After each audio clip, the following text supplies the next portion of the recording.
To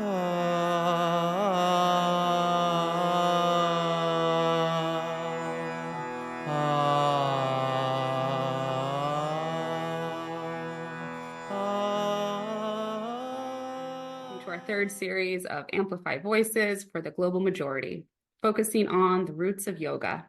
My name is Kaveri Dada Barros, and I will be your host along with my colleague Miles Newton for our journey together throughout this week.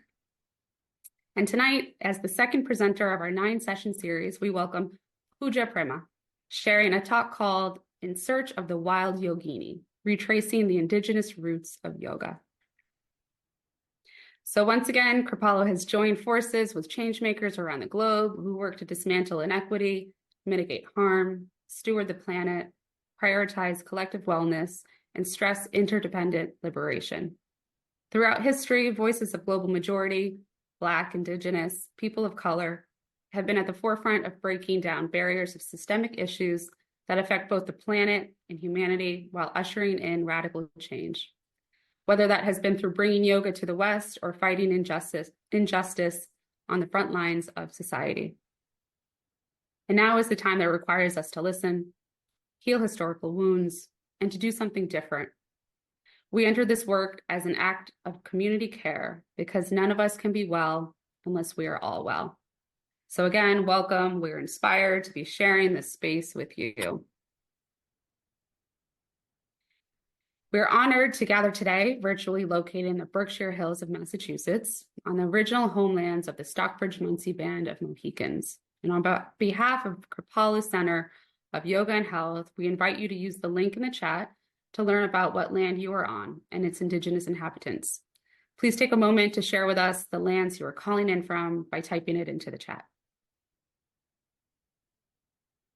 Today, Kripalu works in reverence with these lands as a nonprofit educational organization dedicated to empowering people and communities to realize their full potential through the transformative wisdom and practice of yoga.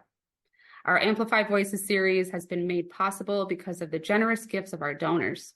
So we thank them and we thank you all for your presence with us this evening. As a part of this collective space we share tonight, we would like to center our online community agreements. So we are posting them in the chat for everyone. Please take a moment to read them over and know that by being in this space, you are acknowledging and opting into them. And we thank you for that. Let us all take a moment to settle in a bit more together and take 3 conscious breaths collectively by inhaling through the nose and gently exhaling through the mouth. You can close your eyes or lower your gaze. Let's begin.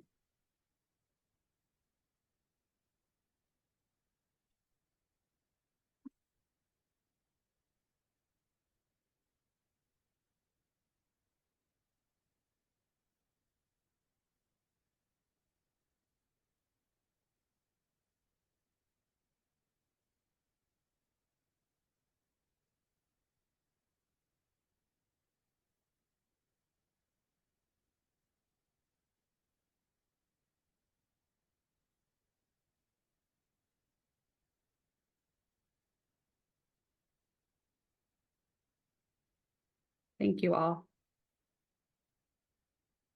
Now, with deep appreciation and reverence, we welcome Pooja Prema as your guide for the evening. Pooja is a first-generation Indian American performing artist, facilitator, writer, and cultural activist based in New England. Throughout her 18-year career, Pooja's work has centered on visionary ecofeminism, decolonial somatic ritual practice, and bringing the worlds of East and West through the written, sung, and spoken word. Originally from Kerala, India, her work is drawn as much from her cultural roots as her lack of geographical rooting, weaving together the spiritual, personal, and political in service to honoring the legacy of her ancestors. Whether through ritual, dance, theater, or writing, her offers are dedicated to reorienting consciousness towards a more sacred relationship with the feminine, the earth, and our shared humanity. You can see more from Pooja's information in the toolkit that we'll be sending at the end of the summit. During Pooja's presentation, Miles and I are here to support your needs. Our info is in the chat. Please feel free to direct message us if you need anything. Towards the end of the session, there may be an opportunity to have questions answered that have been gathered using the Q&A feature located in your Zoom toolbar on the bottom or on the top of your screen if you're using your phone. Please make sure to use this feature rather than typing questions into the chat. And now, without further ado, I welcome you, Pooja Prema, everyone. Welcome, Pooja. Namaste. Hi, Kaveri. Thank you. Can you hear me? Can you see me? Yes, we can see you and we can hear you. Okay, thanks so much. Hi, everyone. Zooming in from around the world, wherever you are. I'm really grateful and excited to be here. I'm looking at a screen, so I'm trying to just imagine and feel your presence. So, yeah, I'm so thankful to be here. Thank you also to Miles and to Jessica and to Iset for making this possible, really, and to inviting me here as well.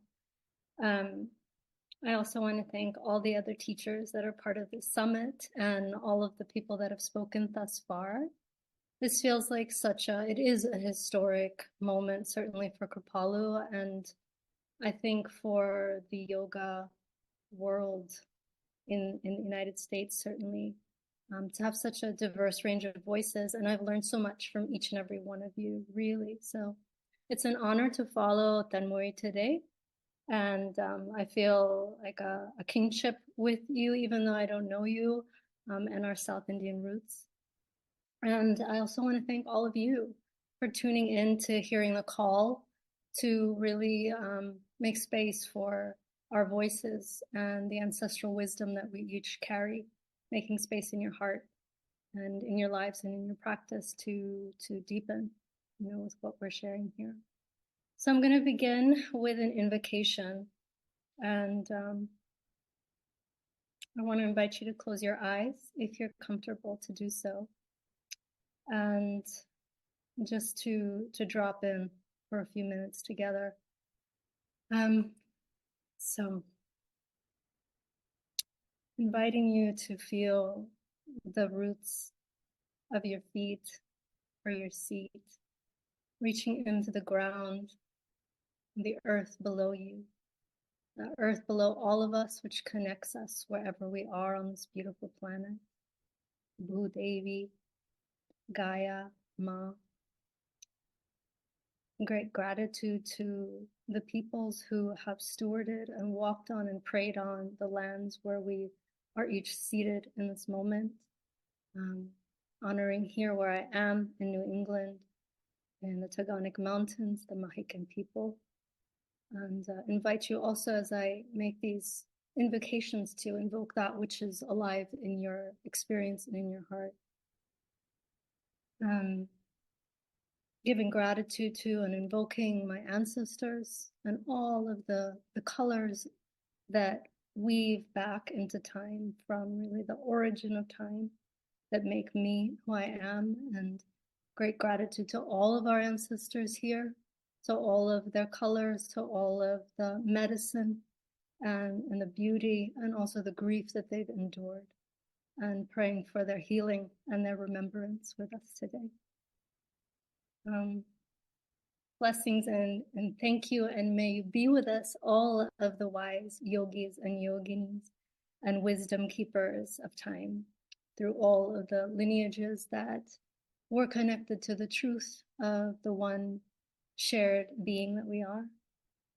And that includes South Asia, but it includes all of the places on this beautiful planet, and the lineages that inform you. Giving gratitude to the lands where that wisdom emerged from, the waters, the rivers, the oceans, the mountains, and the forests that formed, these beautiful practices and prayers and technologies of remembrance, and that actually form our bones and our blood and our flesh and our mind. And deep thanks and gratitude to that source of origin from which we all emerge, and this all emerges.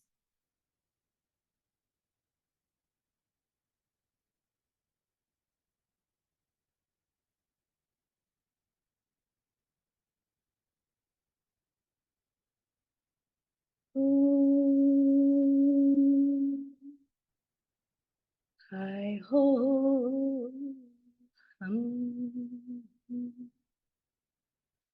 hi ho, sarvalokam moksham.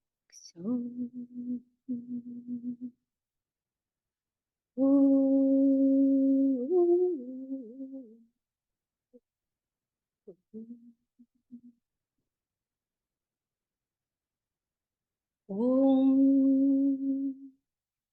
Yallo Shrishtium Shishtavayadum Shishtijalam Yallo Devi Shishtikulla Samagriyam Om Shanti Shanti Shanti.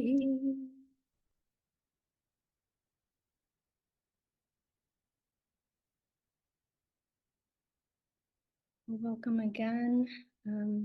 Inviting you to open your eyes again to the screen if they were closed.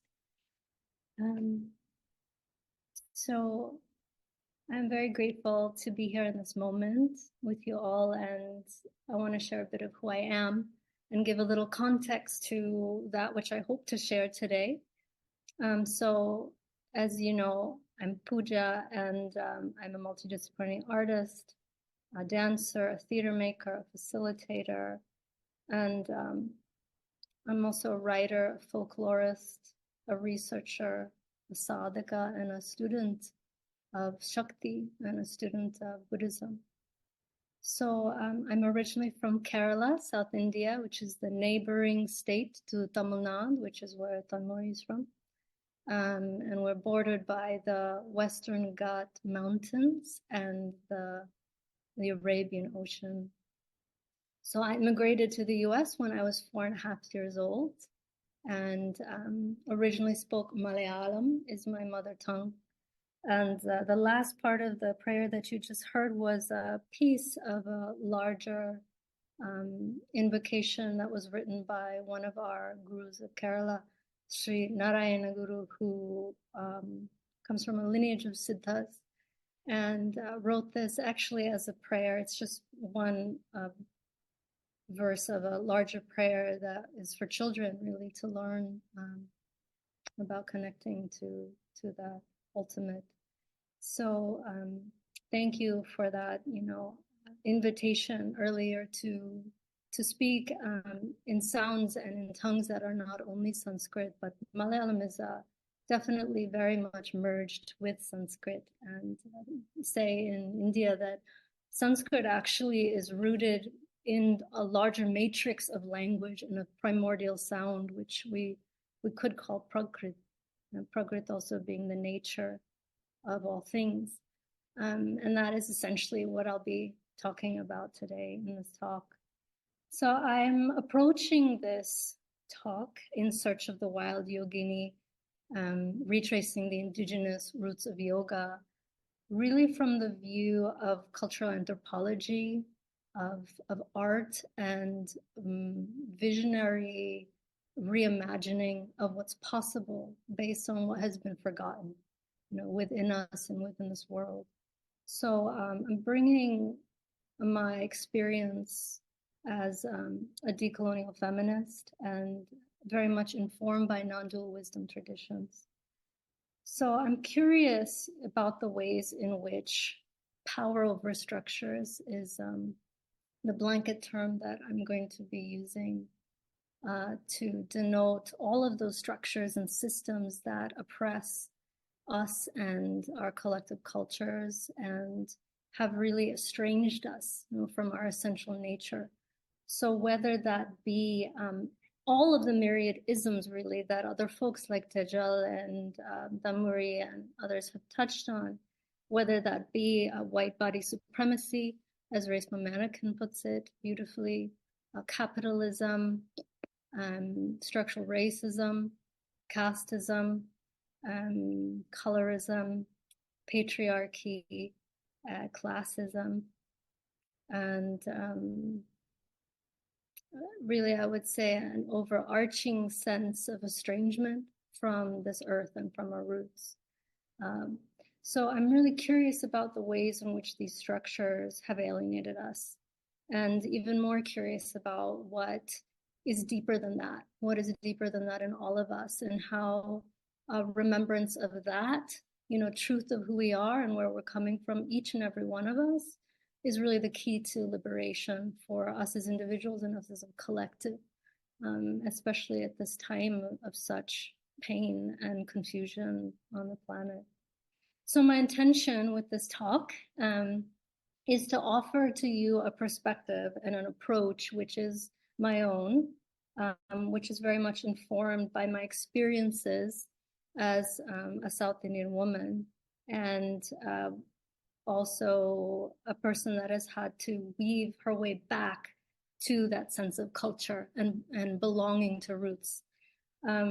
So as many generational, well, people of my generation can say, and also generational grief can attest to, when we migrate from place to place, we lose connection, no? And even within, say, South Asia, we have history that is so rich before, say, the British Empire and various Western colonial empires arrived, of mixing and migration and displacement as well, that is very profound, and that is also part of what I'll be touching in. So I want to offer an approach that you may not have encountered, because it's not the dominant story of what yoga is. It's not the popular or the well-known story and narrative of really what yoga can offer us, ultimately.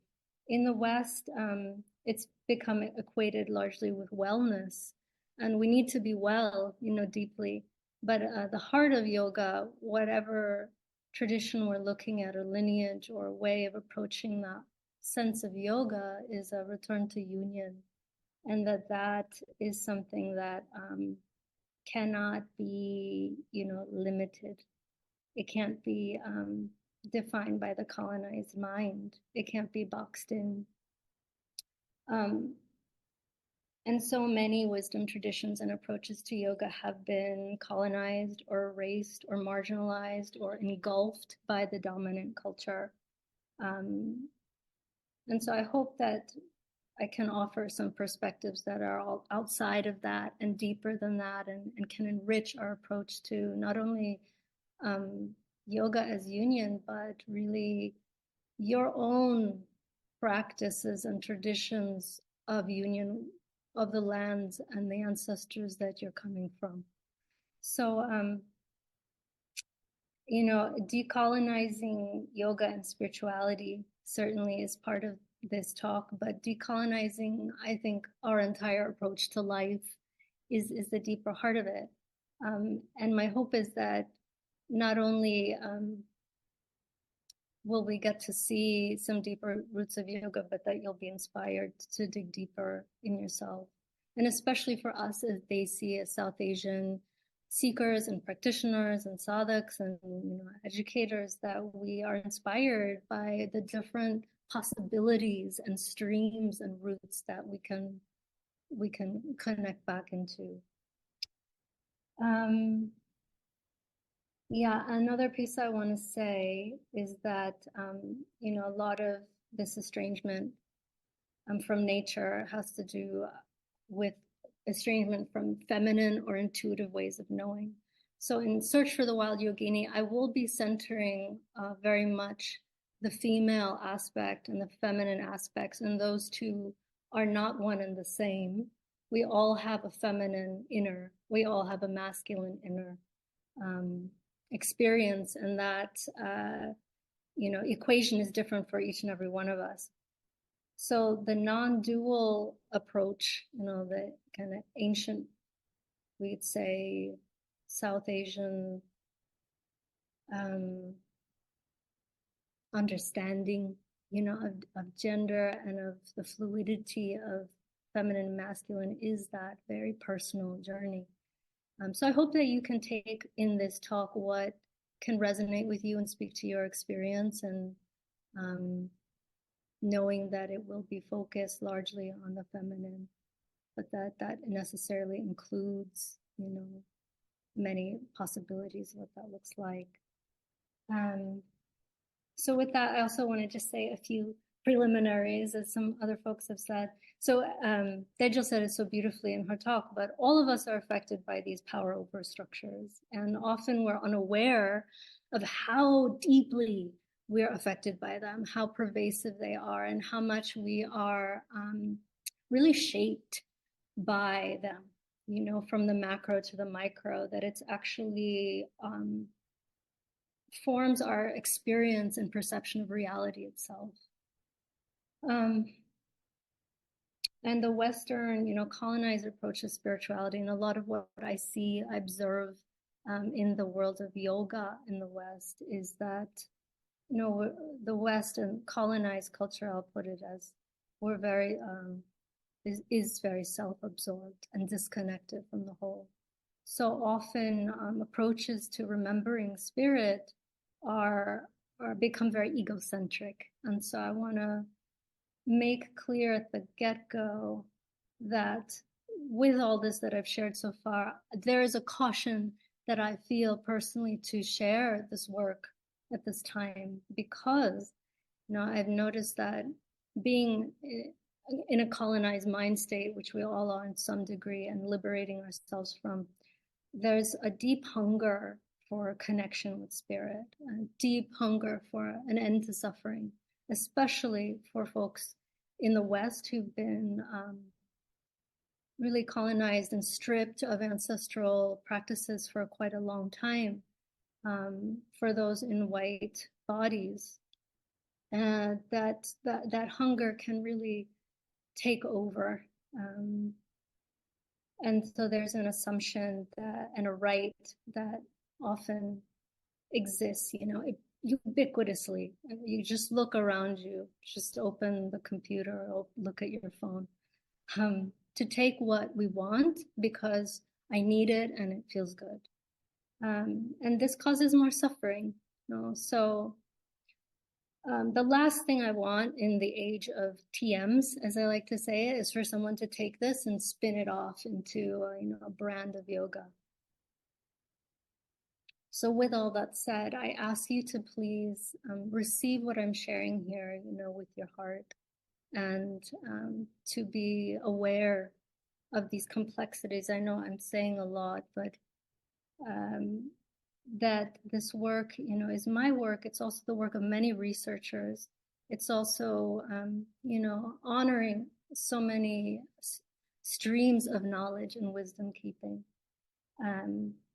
And as well as that, in the visual presentation, which I'm going to launch into soon, I have put together a slideshow for you, which features a lot of artwork, and specifically some beautiful pieces by Seema Kohli, who's a Delhi-based woman artist, who's done a lot of work around actually the yoginis in her work. So her work is copyrighted, and so therefore I ask you to please not take any screenshots and to not use any parts of this work unless you reach out to me personally. So yeah, I'm going to jump into the presentation now, and I'm going to keep talking and invite you to keep feeling, your roots and your breath as we move through this.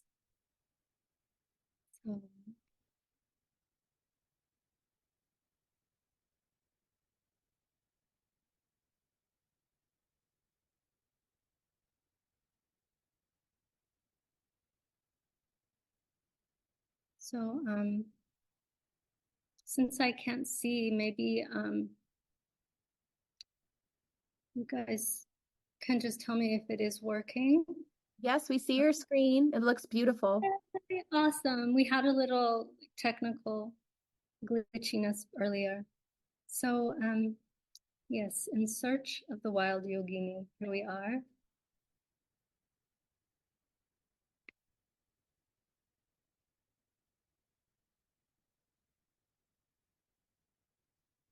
Retracing the Indigenous Roots of Yoga.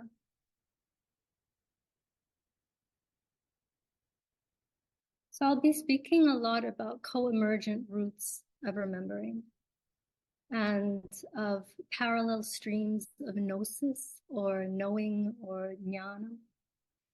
And something that a lot of folks have said already, and I want to emphasize it again, is that there's no one yoga, there's no one path, there's no one authoritative yoga, and there's no one authoritative way to spirit and to reconnection and to your own inner knowing.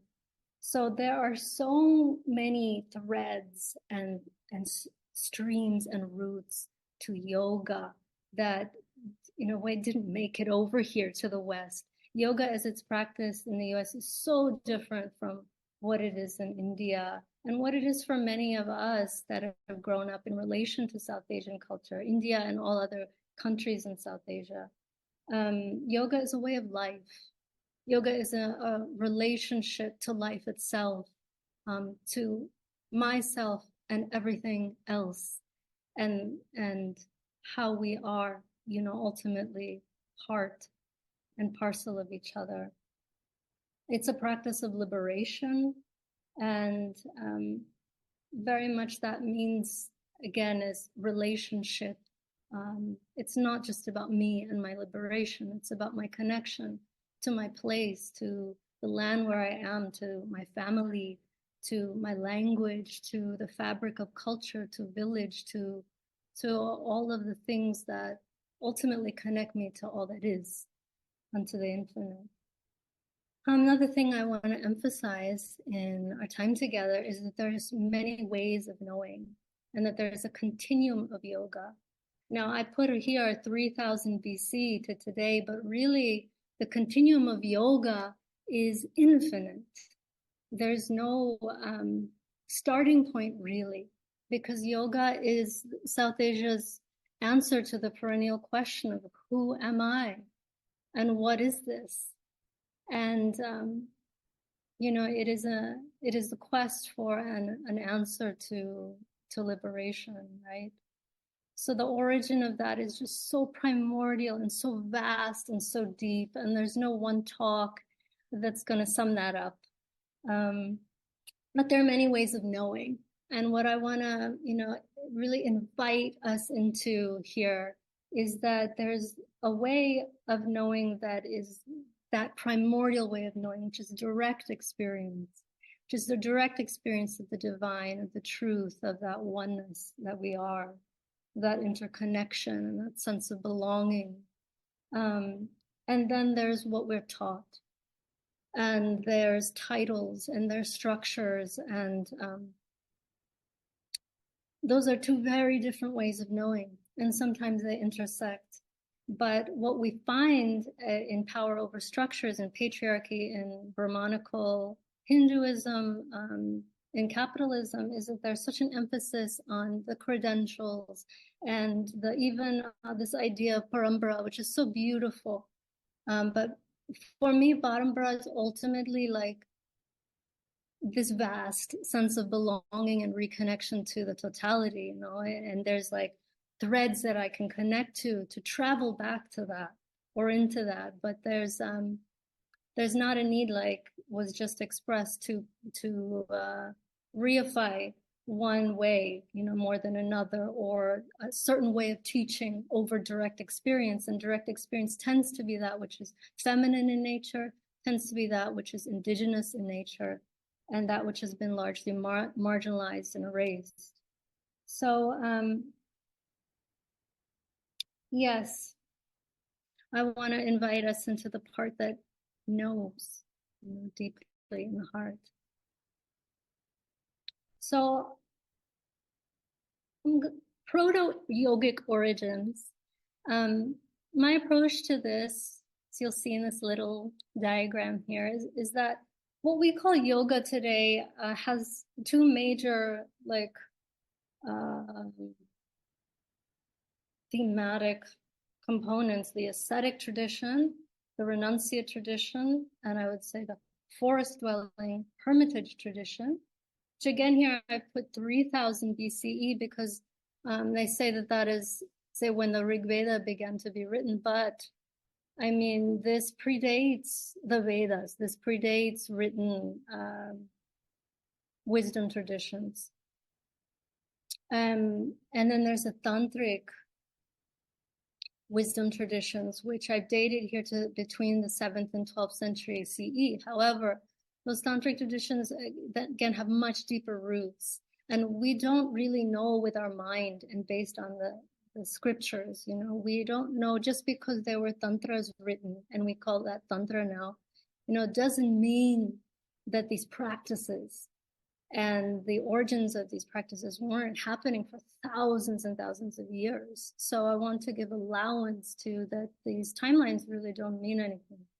But ultimately, I see both of these as having deeper roots in the indigenous ways of knowing that are deeply connected to the lands from which all of this knowledge, you know, again, has emerged or blossomed or sprouted in South Asia. And not just as one, you know, practice, but as myriad, kaleidoscopic, you know, millions of ways of remembering the truth of who we are. And again, you'll start to see throughout this, as you did just before, I'm going to back up. This is a beautiful painting of the yoginis, archetypal yoginis by Sima Kohli. This one is called Yogini. And you will see her work popping out throughout. So what is a yogi? What is a yogini? There are so many answers to this.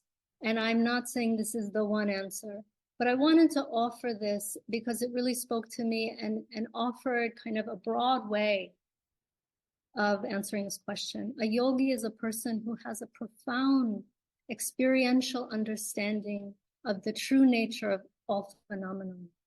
That's by Dorje Lobun Tenzin. I'll say that once again. A yogi is a person who has a profound experiential understanding of the true nature of all phenomena. So there's resonances in these ascetic, tantric and indigenous realms, say, that I want to highlight. Certainly they are all anti-caste, and heterodox means not orthodox, not part of, outside of, and often critical of the Brahmanical hegemony that was not, you know, always there. And it's very complex themes, you know, and I could spend like such a long time on each of these slides. And I don't know that we'll get to all of them, but I'll try my best. So they really were about each and every one of us being able to access that full realization of who we are, rather than a certain caste or segment of people that are the hallowed carriers of that wisdom. And I'm speaking from, as a South Asian, as a Malayali woman who is carrying many threads in my own lineage. That includes far back, you know, Adivasis, indigenous people, Dalits, the whole spectrum of caste, and warriors and priests, Brahmins as well. So there's certainly beauty that's been preserved, I feel, through the Vedas, through the Puranas, through the ways in which dominant culture has attempted to preserve wisdom. But as we have heard, or maybe experiencing, there's severe limitations to that, and it doesn't ultimately create liberation if it's not available to all. So another resonance is a connection with nature. You'll hear me keep emphasizing that, with a wild nature, inside and outside. A devotion to intimacy with death and decay, that those are not things to be avoided or feared, but actually are key to liberation and to understanding the fullness of divinity and of mortality as well. That there is an embrace of the full spectrum of experience, especially for women practitioners, but for all all the states of consciousness that we experience incarnate, from being peaceful and sattvic to being wrathful, rajasic or tamasic, that there is a place for that, depends on how our mind is oriented towards experiencing these states. So another resonance being the body and the senses as gateways, as pleasure, and not only pleasure, but pain, of all the experience of the body being a gateway to liberation, and certainly sensuality and sexuality being an important core part of that. Fluid gnosis or jnanam is something that I will be referencing throughout. That is a term that I encountered in David White's work, specifically in his book Kiss of the Yogini, and it's such a beautiful way to invoke this primordial stream of wisdom, really, that flows through us, or that can be present through us when we open ourselves to it. And then a focus on siddhis, and siddhis actually as primordial wisdom. Siddhis really, I find there's many streams and many ways to approach it, but there's some confusion around siddhis being a bad thing.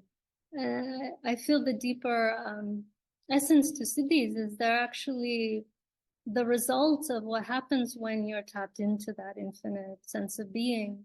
And the siddhis are as much, certainly in other yugas, something material in this dimension, as well as something that we experience inside. So, meditation practitioners at some point in the path, like, we'll all have experienced deep states of meditation where we can tap into some of those archetypal siddhis, like anima or mahima, like feeling very infinitesimally small or massively large, which in a sense are the same thing. So these are some of the themes we'll be seeing. A few words on mortal yoginis.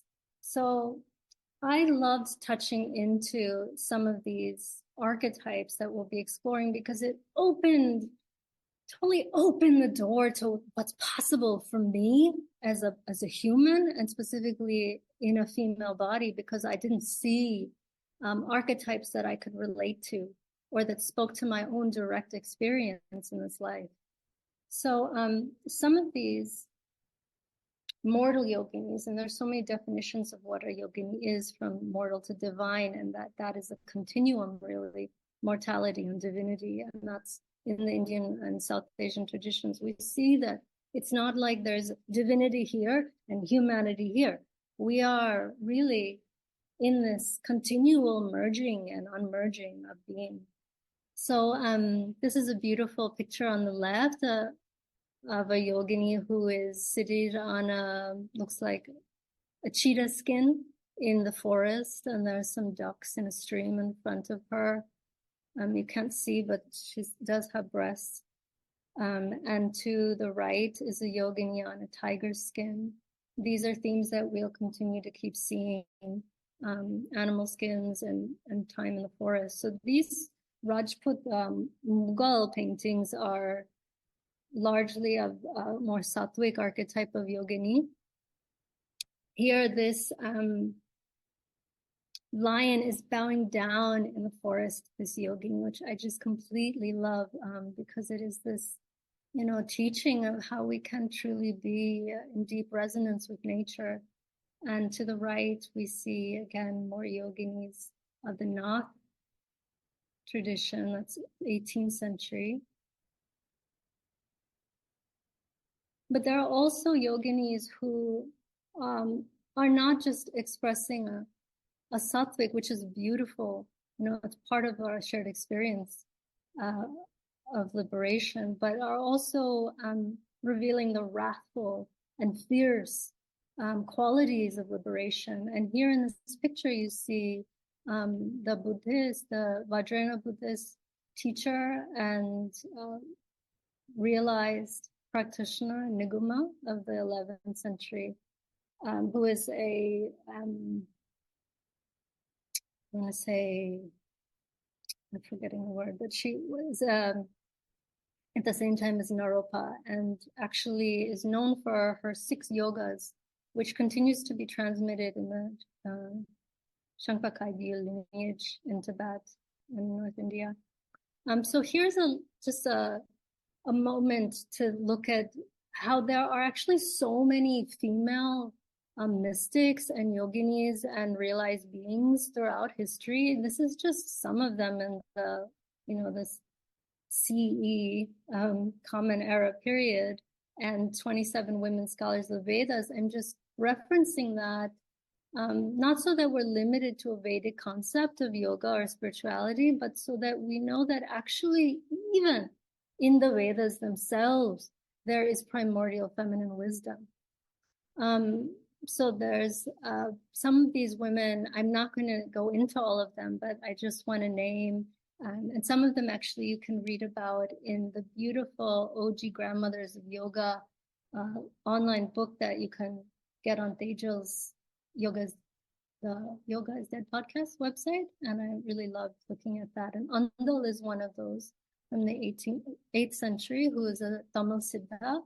Dakenma was actually a teacher of Sarada, who was a Buddhist practitioner who I think is a Mahasiddha and brought many of the practices that are still popular in practice in Tibetan Buddhism to the fore. It's like the founding fathers of Vajrayana Buddhism. Sahaja Yogini Sintha is actually an Indian Vajrayana Buddhist yogini who has written text that has recently been translated by Miranda Shaw that we have time, you'll see a quote from her, which is so inspiring. Sukhasiddhi was also at the same time as Nugama. Akamaha Devi, who was a mystic, a Shaivite mystic in Karnataka in the 12th century. Lala or Lal Ded in the 14th century, who was both inspired by Muslim and Hindu thought. And Mirabai, of course, who many of us have heard of and know. So feminine archetypes, I'm going to run through these very quickly. Yoginis mean so many things, but Dakinis and yoginis are sort of interchangeable, as are all of these. And they inform each other and are part of this continuum of feminine archetypes in South Asia.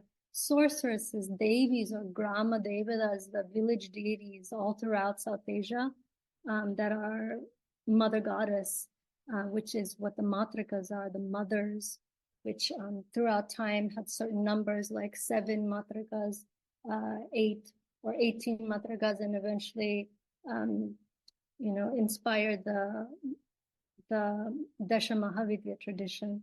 Apsaras, which are like magical flying nature spirits, in a sense, of water spirits.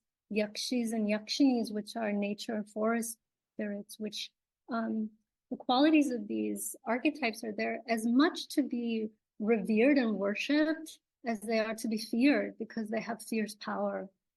These are 2 yoginis from a yogini temple in Tamil Nadu, from that like 7th century to 12th century window. And I just wanted to bring them here because they are having these 2 beautiful gestures of looking within, touching the heart of the self, and then expressing that wisdom that should outwardly. So the yogini temples really were all over India, but there are still about 13 of them. And a lot of this here that you'll see is from Vidya Dehejia's teaching and work, which is extraordinary. So yogini temples were often in remote places on hilltops, but moreover, yoginis would meet in remote places. The quality of yoginis and dakinis are, whether they're of any number of sects, is that they would practice in remote areas like we've seen forests, but also distant and lone places, caves and mountaintops, as well as cremation grounds. There's a lot of ritual around death, and actually that would terrify most of us today, but are actually quite profound to understand a bit about. So there are 64, 81, or 42 yogini temples that are still, some of them, having these beautiful sculptures. Female, animal, and divine is a theme that I wanted to just touch in, because these yoginis have a fierce power to transform themselves into animals as well as to transform others. And they were formed in a way with a Bhairava or a Shiva, or male archetype, in the center of this large circle. This was certainly a ritual space, certainly a space of unorthodox offerings, with the 5 M's that some of you may be familiar with, and sexual ritual to realize the divine nature. A lot of the women that participated in these cults were of so-called low caste, or tradeswomen, courtesans, and prostitutes, certainly not in the Brahmanical orthodoxy. And there was definitely a real reverence for the female body, for the capacities that women have that are magical and like just awe-inspiring, including that of fluid gnosis in the form of menstruation and sexual fluids. This is from Janet Chawla's beautiful book that you can also find online. There's a link that'll be sent to you, of some other ancient sculptures that we can see, this reverence of female power and fluids. Indigenous imprints. So how we can even see in these ancient sculptures, these are of yakshinis who are forest spirits, but also, over time, and today still in Kerala, they are very much feared, and that is a result of patriarchy and the misconstruction of female archetypes, but also the complexity of tantric magic and ritual and black magic in Asia. So yakshis are part of a continuum. The yakshis became the yoginis, actually, and we see in these yakshini sculptures like very powerful indigenous markers. Some of those being here in this Buddhist Bhutteshwara Stupa of the 2nd century Uttar Pradesh. Look at these beautiful anklets that she has on.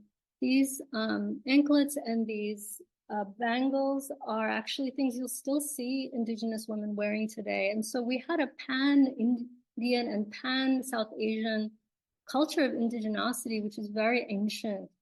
Say that recently it was found in the DNA analysis of some relics from the Indus Valley civilization that the closest present day grouping of people in South Asia to that DNA are actually the Irula tribe, who's from Kerala, from South India. But I'm saying that really to emphasize that this is very ancient, that though these indigenous wisdoms were co-opted or pushed or relegated, say, into isolated areas, very much the same pattern we see in indigenous encroachment all over the world, that they really are still sort of the base ground of culture in South Asia. And here you'll see a pitcher of water, which continues to be such a big part of what women offer to their families and daily life as water carriers. In this Chandra Yakshini Great Stupa in Madhya Pradesh, I wanted to emphasize not only the beauty of the sculpture and that she's holding this tree, but her face tattoos, which are also something that continue to be present in certain indigenous cultures, especially of that region of India. Here again, this is a Lakshmi image, but again, just noting this kind of very beautiful rawness. So these anklets are something that actually, again, we're all over South Asia. We have them in Kerala, and they're actually part of folk traditions. They continue to be part of ritual traditions, folk ritual art traditions. And so, that being something that this began to study about 22 years ago, I'm really interested in what are these folk, imprints that we can find throughout that still exist. So tribal people still do use these. Shalabanjika Yakshi is a really well-known Yakshi sculpture that, again, just so beautiful, her connection to nature, her nakedness as a source of power. There's no shame in that. And again, her ornaments really are quite telling. So another thing I wanted to emphasize in the Yogini tradition is that there is, a sense of that we are not only connected to nature, but we're connected to infinite possibility. There's a lot that you'll see in the coming pages. We only have 5 minutes, but where there's a sense of flight, of not being limited by form or by the, say, material laws of material reality. So just briefly, I wanted to just honor a little bit of Adivasi, original inhabitants of South Asia, wisdom here.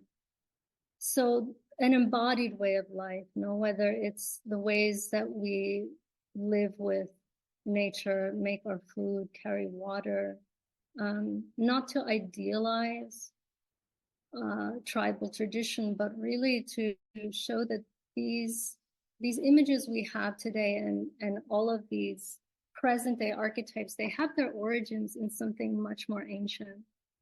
These are Adivasi dancers in Kerala, actually. There were matrilineal lineages, throughout Asia. And I'm not going to say that all indigenous people in South Asia were matrilineal, but certainly there were traditions, and some of those continue today in South India and Kerala. Kundalini Shakti and shamanism. So a deep reverence for Kundalini in the form of Mother Goddess, in the form of snake worship, again, very connected to nature. We see here traditions of the Puluar caste, which originally and is a tribe in South India. And healing medicine and connection to nature to heal, really the roots of Ayurveda, of Siddha medicine, is indigenous medicine. This is Lakshmi Kuti, who's a Adivasi medicine woman in Kerala, and she's still alive, and there's articles about her you can find online, really inspiring OG grandmother of healing and remembrance. And ultimately, this connection to nature, to that primordial source of nourishment and wisdom that has always been, that allows those of us with indigenous heritage, and certainly all of us, to tap into, let's say, an indigenous way of remembering our origins here on planet Earth. Prakriti Shakti as that force of life and shared being, and Purusha, that vast, infinite, empty everythingness. So these traditions, these tribal traditions, and all of the flows of Tantra and ascetic traditions that come from that are a way of remembering, that essential connection. Something in the end is very simple. So just briefly, there are 158 million indigenous peoples in South Asia and 104 million Adivasis in India alone, which is actually, I'll say, a third of the US population. So that's a lot of human beings. There's 705 officially recognized tribes in India, and 75 of those tribes are called scheduled tribes. There's a scheduled castes and tribes, there's a government marker, are on the verge of extinction. But lack of land rights, ironically, but not ironically, disconnection from nature and power over structures, including Brahmanical Hinduism, have encroached so profoundly on the land rights and indigenous lands of all of these different tribal peoples.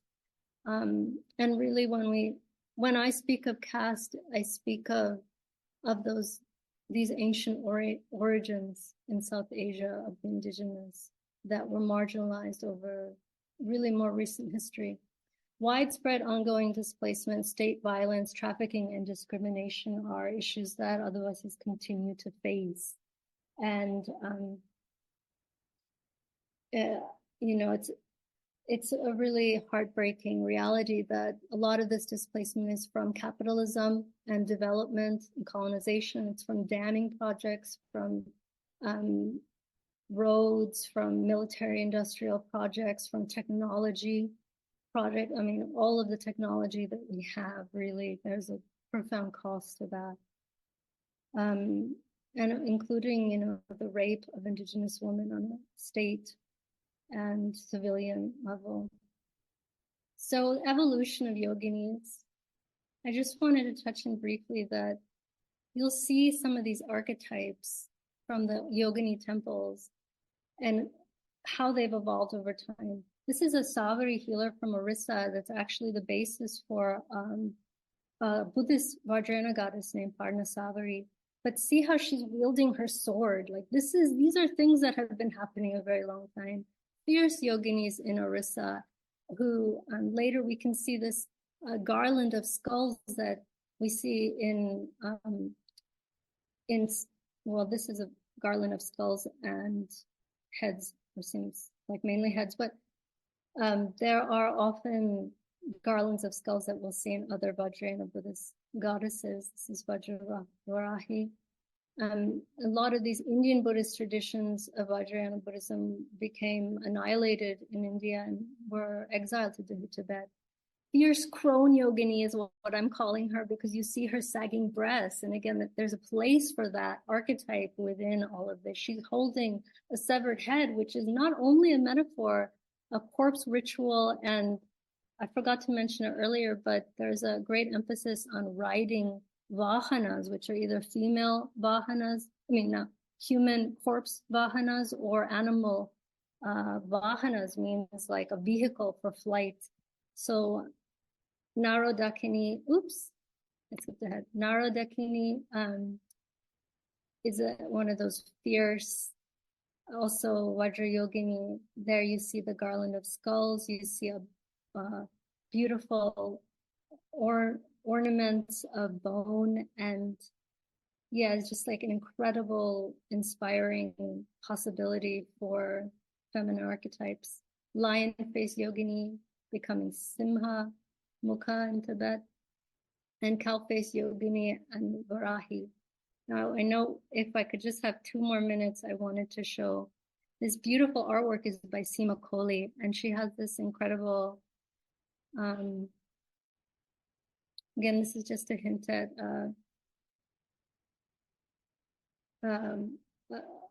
continuum of concept that became things like chakras that were sublimated into many of our yogic practices today.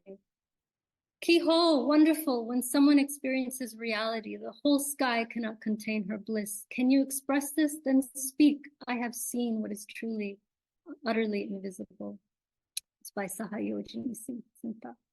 So Chalsant Yoginis, 64 Yoginis, this is Seema's work that I just find so inspiring. She made 64 of these, and I think they really give us a vision for connecting to the deep roots, the earth-based roots, the feminine roots of being yogin or being yogi, and something that is very much alive in this moment as well as always. This is another piece of hers called Sohamsa, where we see again the reverence for flight here on a swan, the transition into something beyond mortal, into divinity.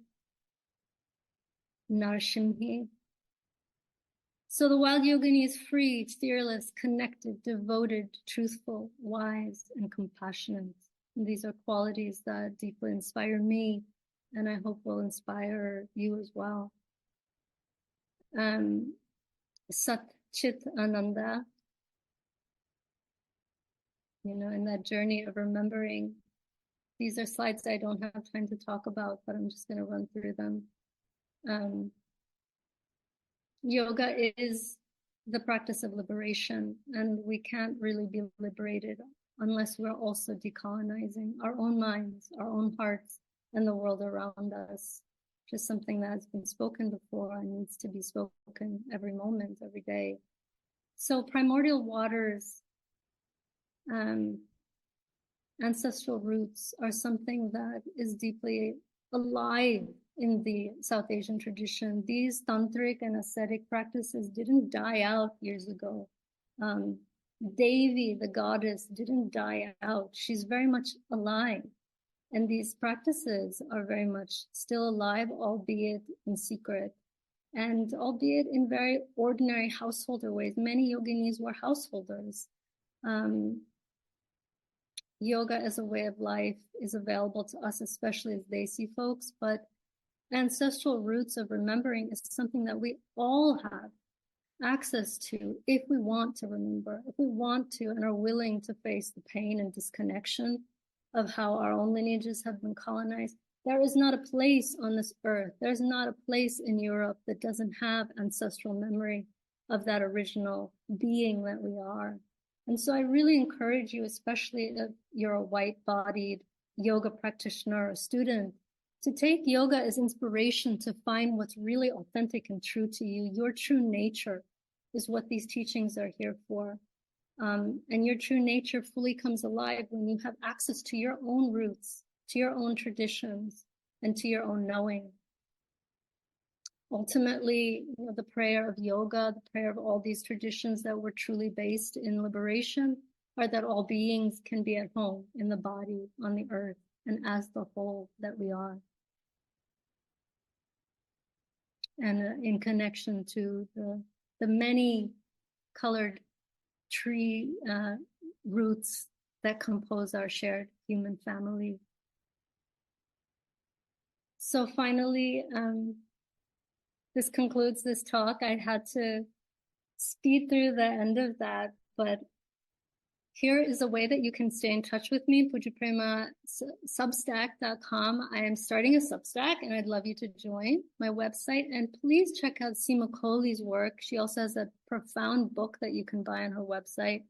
I'm so grateful to Seema for the trust and for allowing her to, or for allowing me to use these gorgeous images in this presentation. And I hope that her work has inspired you in reconnecting to the heart of the wild yogini within yourself and the heart of perennial wisdom.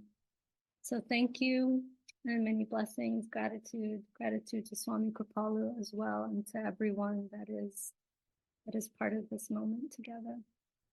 Thank you.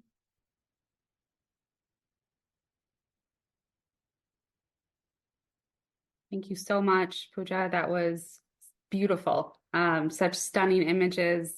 Those sculptures and the paintings make me either want to go back to the homeland to see them in person or have them in my own home, from remembrance of, the true yogini. So thank you.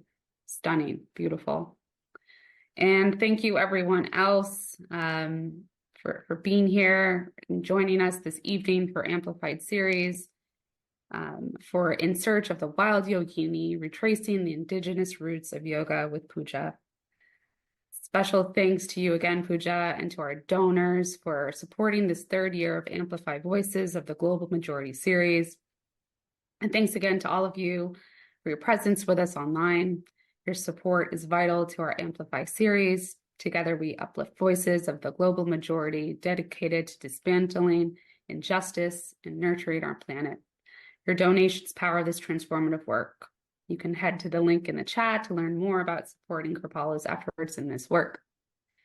We look forward to being with you again tomorrow. We'll gather again earlier tomorrow at 4:30 p.m. to 5:30 p.m. Eastern Standard for Dream a New Dream, Live a New Story, Weaving the Path of Bhakti Yoga with Amber Chand, followed by Bhakti and Music and Yoga with mixed Pooja Singh from 6 to 7 p.m. Eastern Standard. And to culminate our summit, we have Adversity to Opportunity, Lessons for Navigating a Turbulent World from an Ancient Wisdom Tradition with Panditji Rajmani Tegune and Ishan Tegune from 7:30 to 8:30 Eastern Standard. Until then, peace, blessings, be well, and amplify.